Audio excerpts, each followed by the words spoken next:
Mani klauen nomērna.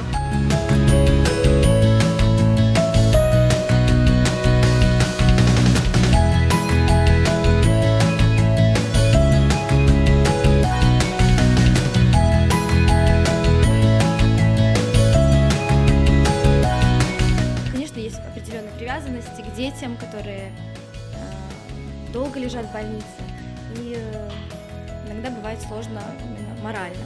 У нас как бы есть показатель хорошего клоуна по уровню идиотизма, и ты чувствуешь, что ты как живой, то есть вот нараспашку, ты вот классно дышишь полной грудью.